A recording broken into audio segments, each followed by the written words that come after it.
Well, we're here at the library, and we're in front of the an event that Bob Stickel, we're going to be into, his son James did as a Eagle Scout. It's a dedication to the VFW with names of different VFW members, deceased and still living, here with the flags. So we thought it'd be a nice idea to interview Bob, who's a owner of a small business, and see how COVID-19 affected you. So Bob, let's back up now. We've been doing a lot of the people interviewing. Come March 1st, everything was great for your business. How many people you had working? We had 8 full-time people working for us, 3 part-time people. And then explain what you do. You're here with Lifesavers Inc. I know what you do, but let's tell the people basically what your job Well, entails. we provide CPR, first aid training. We do a lot of train-to-trainer, so we work with a lot of police departments, fire departments, local schools, helping them set up training programs. We sell the AED equipment, first aid supplies to police, fire, EMS, corporations. We have state contracts in New Jersey, New Hampshire, and Maine. So a lot of that goes to government agencies. So we get to March 15th, approximately mid-March, March 13th, March 15th, and the government shut down. How did that affect you initially, the first week or two? Well, first we started to cut back people's hours, and then we saw how bad it appeared to be, which it was. So we basically furloughed 6 of our employees. 2 of us had to come in because we were considered an essential business because with the defibrillators, police departments needed pads, batteries, equipment. So we furloughed 6 people, and 2 of us basically have been coming in every day, trying to run the company, keep things going. How much help did you get from the government with the I guess we call it PPE or CARES Act? Yeah, we applied for the PPP loan. It went through very smoothly, actually. We were surprised how quickly they funded it. So we got that, which helps paying the salaries, helps pay your rent, your utilities. So this is over, and now they've extended it. Originally it was for 8 weeks, but now they extended it to the end of the year. So by the end of the year, if we bring back our employees, 60% of the employees, they will forgive part of that loan.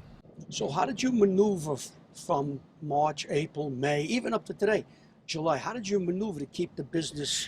What do you used to? Well, it was interesting. We thought, we knew training was not going to be. People weren't going to get together and do CPR training, so we knew that was going to be an issue. We thought the AED business was going to still be moving along like it normally does, but there was 4 or 5 weeks there that basically the phone didn't ring because it was getting too difficult. Nobody really knew what the cause of the virus was, what the danger was to first responders. So basically the first responders were told, not to put themselves in harm's way. And something like the coronavirus where it affects your respiratory system, and AED really won't work. That's more for sudden cardiac arrest, which is a cardiac problem. So even if they hooked it up, it wasn't working.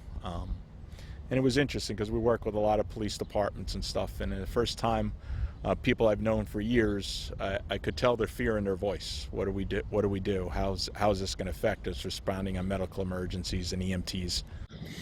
We hear all the time on television, radio, papers, that the heart of our economy is small business people like you that employ 8, 10, 12, up to 100, 200 people.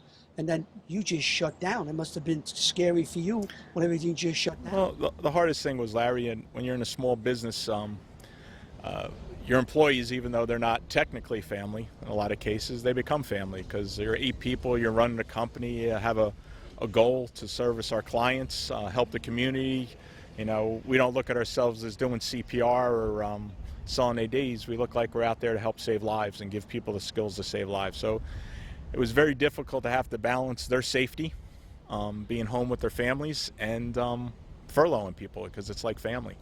And when we saw that they were going to get $600 a week, that would really help them to get by. It really became a safety issue so they could be home safely. A lot of our employees have small kids. They have no daycare right now to put their kids to, so we felt the safest thing was to let them be home with their families. What do you see coming up now in the next 3-4 months? Just before, let's go August and September. We're going to get into October. What do you see the next 60, 70 days? We're seeing a little uptick in business, but a lot of our business depends on schools. It's a big question if they'll be opening, and they got to open that safely. And I try to look at everything over a 2-week period, because if you look at the numbers 2 weeks ago compared to now, they're down quite a bit. And if you look 4 weeks ago, they're down quite a bit. So if we can keep making progress, You know, hopefully that'll start to pick up. We have no idea where training is. A lot of our large clients, we do a lot of Fortune 100 companies, tell us they're not sending people back to the office till January, so that'll have an effect on us also. That will, I know, speaking personally, my son, he wants me to go with him tomorrow to go down to New York to get to his office. They gave them hours in the company. His hours is between 9:30 and 11:30. They want him to go to pick up any of the stuff so he can bring it back home. They told him, you're not coming back to work. The earliest you're coming back to the office is January 5th. And that hurts. That's what we're hearing. And if schools don't open, it's going to be hard for people who need to go back to work. What do they do with small children? So there's a lot of things here, and the coronavirus is terrible, lost a lot of lives, but the economics of this could end up even being worse than that for people. Yeah, sometimes they say the cure is worse than disease, but you don't know which way to go. It's like, you know, you jump in the fire, you're in the frying pan, you're burning, and now you jump into the fire. Well, either one, you're going to get burnt and injured. There's really no right way to go. I guess you just make a choice, hold your breath, and hope it's for the best. Yeah, it's like now we started offering a few classes. We started with instructor recertifications, and we've offered classes, but we're limiting to 4 or 5 people. We're keeping to 6 feet. We're making them wear masks because we want to do it safely. And I have to feel it's safe even when to bring back the employees. It's not just economics. Even if we're busy, it's, you know, can we bring them back safely to work in the office? And that's a big word today you hear all the time. It's safety. How do we do this safely? What's safety? How do we bring the kids back to school and you're here safely? How many people you have working for you now? You had 6 working for you? We had 8 working for us. There's 2 of us in the office every day. We've been trying now to bring different employees in 1 day a week because they can work 1 day a week and still get their benefits. Try to help them to get back because employees are really want to be back. It's hard sitting home. They miss it. So just if it's not even for mental, to come in 1 day to have something to do, to be around people. Yeah, I could just relate because I was talking to Ida. This is our WCTV. This is our first show since March 2nd. So we haven't done anything. So people out there want to know what we're doing if we can. We can't. This is the first show we did, and we're doing it in distance. Be nice to have thinking having a round table with everybody we interview, but you just can't do it. We have to do it individual, outside, 6 feet apart. This may be for the next 3, 4, 5 months until we get a vaccine. I think then people start feeling safe. I think they'll feel safe. Yeah, it's going to be a long time. I think it's going to take a good 2-3 years to get the economy back to where it was. You know, 2019 was a good year. A lot of small businesses did well, but you know, people need to really try to get out there and support the local businesses if they can afford to. If it's that local restaurant, your favorite restaurant, if you get to go, and try to support the local businesses because it's very hard. Wish they do that. If you had to describe the feeling of small business people like yourself, how would you describe it? Is it fearful? I think there's always some fear, but you know, most small business people are entrepreneurs. They've been through hard times. Nothing as bad as this. You know, there was a downturn in 2008. There was Sandy, which was here in New Jersey, but that was localized. I had my business now 27 years, so I was around for 9/11, which affected business. So entrepreneurs tend to just working harder.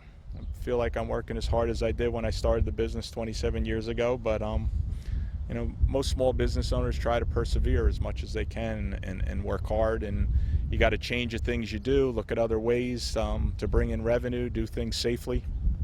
So what did you do to change, to bring revenue in? How did you change? Well, we looked at a lot of things. You know, a lot of people in our industries tried to bring in PPE, but we were a little fearful of that, and we saw within 1 week our cost on those masks went from 60 cents. A week later they were offering them at 27 cents.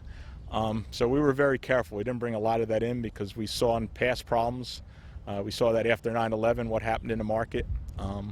There's a lot of supply chain interruptions. So, you know, we just tried to work with we have a lot of independent instructors with us who have their own businesses. So try to help them in ways to get things started and keep them abreast of what's going on. And, you know, in the future, we have to change, making smaller classes, that type of stuff.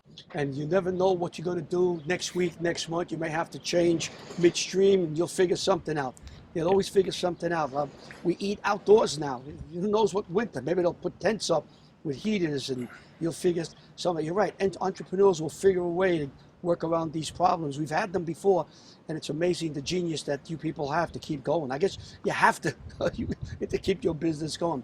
I want to thank you. It's wonderful here. This is where James did his project for the VFW. It's a very nice place to come. You could sit, you could relax. It's right near the library here in Washington Township. It's a magnificent project, and we taped the dedication here. So he did a great job. I think he was here a few minutes ago. He just left. So you did a great job. I know you did a lot of work, and I just saw my father-in-law's placket there, and it brought a smile to me, and I sent a picture to my wife. Yeah, he did a great job coordinating it, and a lot of people in town got involved. You know, Chris Isley was a big part of this from Isley's Nursery. Chief Skinner came out here on a lot of Saturdays, helped volunteer his time. Lieutenant Scherer.